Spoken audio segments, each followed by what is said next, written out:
Nuestra invitada de hoy es la antropóloga Patricia Elena Obregón, egresada de la Universidad de Magdalena, una de nuestras mejores universidades, de la cual nos sentimos orgullosos los samaris magdalenses.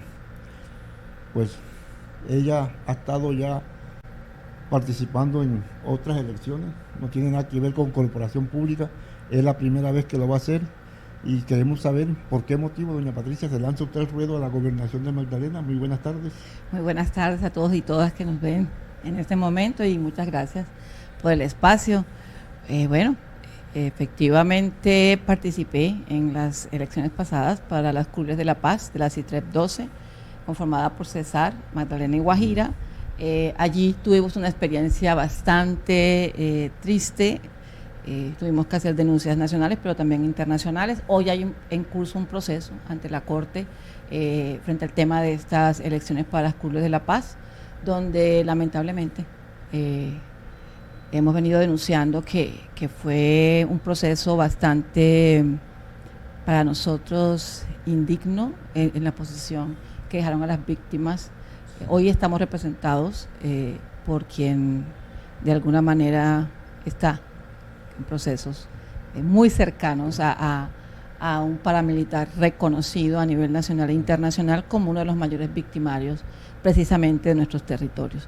Esto nos animó, Tony, a algunos ex candidatos y ex candidatas de las curules de La Paz a iniciar unos procesos como sujetos y sujetas políticos de participación política, valga la redundancia, en nuestros territorios. Entonces, hoy tenemos algunos amigos y amigas en otros departamentos, también en aspiraciones a alcaldías, consejos y demás. Creo que a nivel nacional sí es la única aspiración a gobernación por el grupo significativo de víctimas. ¿Y por qué por el grupo significativo de víctimas, doña Patricia? Porque precisamente en el departamento somos 365,000 víctimas registradas ante la unidad. En esas visitas y en ese contacto con amigos y amigas que compartimos esta desafortunada posición como víctimas, hemos encontrado subregistros, es decir, lugares donde, por ejemplo, tú encuentras que aparecen 120 víctimas, son realmente 5,000 víctimas, hay otros donde aparecen 17,750 y las víctimas más o menos sumarían unas 25,000. Entonces, decidimos, definitivamente somos un alto porcentaje de la población víctima del conflicto armado y no hemos encontrado no solamente la voz, sino esa participación real en espacios de gobierno y poder que nos permitan llevar esa agenda política que hemos construido año tras año a través de la superación de la infamia, del dolor y la angustia. Y creemos que es posible que a través de este proceso no solamente nos decían, pero bueno, sí, muy chévere, alguien dijo una palabra muy bacano, el proceso de la lideresa para visibilizar a las víctimas. Nosotros vamos más allá, Tony, nosotros no estamos solamente visibilizando el tema de víctimas, sino que estamos diciendo las víctimas del conflicto armado, somos sujetos políticos, tenemos una visión de territorio y tenemos unas propuestas para el territorio y desde la agenda propia de víctimas creemos que podemos llevar a nuestro departamento y a nuestro país, somos 10 millones de víctimas en el país, a una nueva manera de hacer política, pero también una manera de empezar a decir, nosotros las víctimas hemos depuesto nuestro dolor, nuestro resentimiento, nuestra amargura en aras de un proceso de paz.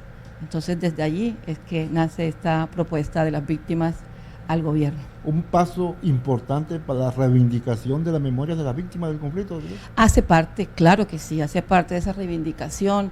Estamos en momentos en que las comunidades están pidiendo sus centros de memoria en los territorios.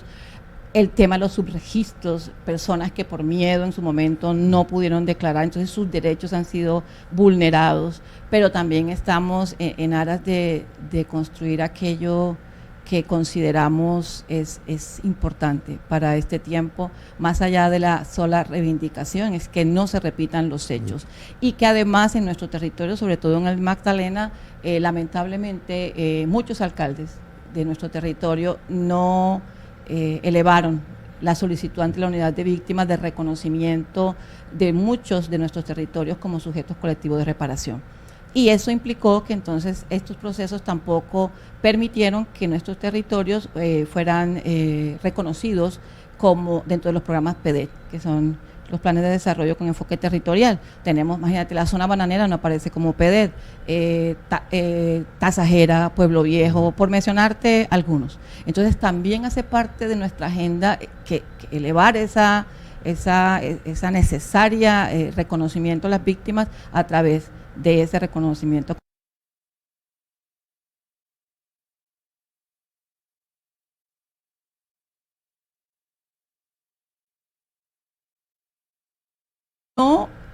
No es para nosotros, desafortunadamente tenemos que entender que aún hay territorios donde hay actores violentos, ¿sí?, que tienen a nuestras comunidades sometidas, ¿sí?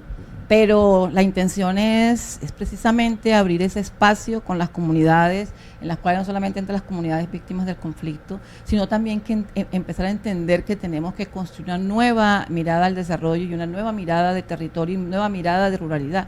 Entonces, en eso tenemos que empezar a hablar con todos, actores violentos al margen de la ley, los actores legales como la institucionalidad, las comunidades campesinas, afro, indígenas, la ciudadanía, las juntas. Todos tenemos que empezar a entrar en un proceso, Tony, de diálogo real y franco frente a lo que nos está pasando para poder entonces hablar de un desarrollo. Mira, Tony, hay algo que es terrible y de pronto muchas de las personas no tienen en cuenta.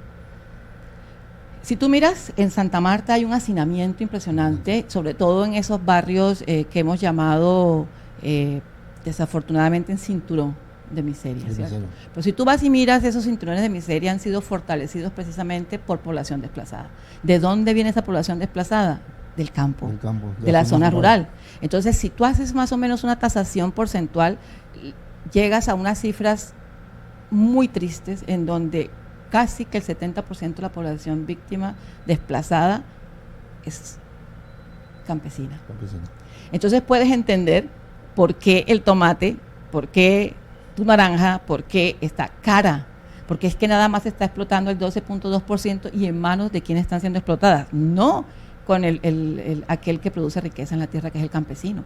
Entonces es necesario, si estamos hablando de un departamento empobrecido, ya tú conoces y la audiencia conoce todas las cifras que hay frente a eso, hay una razón, y es el conflicto armado, que sacó al productor, ¿sí?, al pequeño productor, a empobrecerlo a la ciudad y dejó el campo lamentablemente sin producir. Si nosotros logramos que nuestra población vuelva al territorio rural, vuelva a generar esos procesos productivos en la tierra, porque la tierra sola no es riqueza, la riqueza la produce el campesino. Doctora, ¿y cómo, ahora que hablamos del conflicto armado, cómo ve este proceso que se va a realizar el viernes, donde se va a instalar una mesa de trabajo para iniciar una paz con los grupos armados de la Sierra Nevada, que ha sido uno de los sectores también más golpeados por el conflicto?